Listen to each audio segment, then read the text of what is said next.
என்றால் வேலும் மயிலும் துணையாய் தோன்றிடுமே.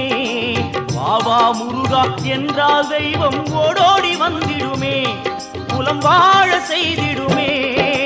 முருகையா கந்தையா துணையாய் தோன்றும் வேலையா,